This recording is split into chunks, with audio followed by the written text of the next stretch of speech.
आपको इंडिपेंडेंट देश के लिए बोलने जा रहा हूँ। तो पहली चीज हमें स्वतंत्रता दिवस पता होना चाहिए कि क्या था। मेन चीज 9 अगस्त 1925 काकोरी कॉन्स्पिरेसी नहीं हुआ होता। 23 मार्च 1931 शहीद दिवस को 3 क्रांतिवीर शहीद नहीं हुए होते तो आज हम ये 15 अगस्त नहीं मना पाते। इसलिए हमें 15 अगस्त से पहले 9 अगस्त 1925 में काकोरी कॉन्स्पिरेसी को समझना पड़ेगा। वो कौन थे? जो वीर जवान थे जिन्होंने अंग्रेजों की हुकूमत को, अंग्रेजों का शासन, अंग्रेजों का प्रशासन, अंग्रेजों की फौज में घुसकर अंग्रेजों को पैर के तलवे से तमाचा मारा था। वो कौन क्रांतिवीर थे? वो थे पंडित चंद्रशेखर आजाद, पंडित राम प्रसाद बिस्मिल, अशफाक उल्लाह खान साहब, गुरबख्श सिंह, शाहनवाज खान। ये वो महान क्रांतिवीर थे जिन्होंने काकोरी कॉन्स्पिरेसी की।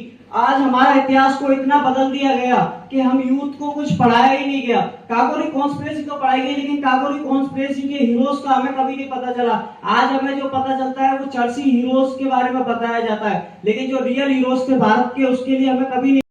उन क्रांतिवीरों के लिए कहना चाहूंगा काफी संघर्ष रहा उनका इस आजादी में, क्योंकि आईएनए ट्रायल्स हुए, इंडियन नेशनल आर्मी के ट्रायल्स हुए और हमारे जो सुभाष चंद्र बोस जी थे उन्होंने काफी संघर्ष किया। तो आजादी हमें एक भीख में नहीं मिली, ये हमने छीनी थी अंग्रेजी हुकूमत से। 200 साल को आजाद गुलामी करने के बाद ये आजादी हमने प्राप्त की। हमारे क्रांतिवीरों के नाखून छीन लिए जाते थे, हमारे क्रांतिवीरों की आंखें छीन ली जाती थी जब हमने ये क्रांति पाई। एक इंसिडेंट हुआ जब पंडित राम प्रसाद बिस्मिल जी जेल में थे।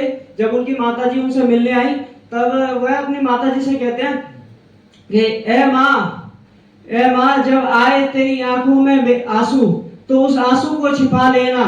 ए माँ इस हुनर को छिपा लेना। ए माँ आए जब मेरी राग तेरे कूचे में उड़कर, क्योंकि शहादत होने वाली थी, फांसी होने वाली थी उस वक्त। वो कहते हैं कि आए जब मेरी राग तेरे कूचे में उड़कर, लगाना एक तू नए नन्हे बच्चे के माथे पर, एक नया बिस्मिल, एक नया आजाद तू बना देना। और मैं आज यही बात कहना चाहता हूँ। मैंने जो कि पहले लिखा हुआ था कि ना आज आएगी ना कल आएगी, ना आज आएगी ना कल आएगी, ना जाने मेरी मौत कब आएगी। अगर आ जाए मेरी मौत मेरे वक्त से पहले तो मेरा एक काम कर देना यारो, लाना एक कफन का तिरंगा, उस पर माँ तुझे सलाम लिख देना यारो। वंदे मातरम। और इसी बात पे आज तो पंडित राम प्रसाद बिस्मिल जी ने कहा जेल में, लिखा ये सरफरोशी की तमन्ना के पीछे का इंसिडेंट, क्योंकि ये हमने काफी लोगों ने पढ़ा सुना, लेकिन इसके पूरे पीछे का इंसिडेंट ये था। उन्होंने जब कहा कि रह बरे राहे मोहब्बत रहना जाना रहा मैं, लज्जते सहरा न बल्दी दूर ये मंजर में, अब भला शाने शौकत भी किसी के दिल में, अब भला शाने शौकत भी किसी के दिल में। क्योंकि ये जो लोग थे वो कोई गरीब नहीं थे, वो बहुत बड़े बड़े अमीर घरानों से थे। जब उन्होंने अपनी माँ को पत्र भी लिखा तो अपने सोने के बटन से और अपने खून से पत्र लिखा करते थे। उस टाइम के ये इंसिडेंट थे।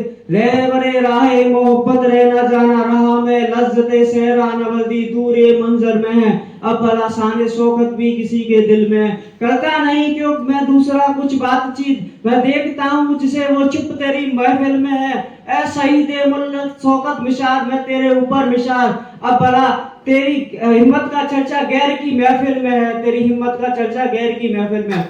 जब अपने पैर के तमाचे से थप्पड़ मारा तब उन्होंने बात कही कि तेरी हिम्मत का चर्चा गैर की महफिल में है। निकले थे हम सर पर बांध कर कफन, और जा हथेली पे लिए जो बढ़ चढ़े हैं कदम, अब भला शान शौकत भी किसी के दिल में है, सरफरोशी की तमन्ना अब हमारे दिल में है, देखना है जोर कितना बाजुए कातिल में है। खूबसूरत मुकाम आए, काश मेरी जिंदगी में वो खूबसूरत मुकाम आए, मेरा भी मेरे शहीद जवानों में नाम आए। अगर मर जाऊं तो मेरी एक तकदीर लिख देना यारो, मेरे कफन के तिरंगे पे मेरे वीर भगत सिंह जी का नाम लिख देना यारो।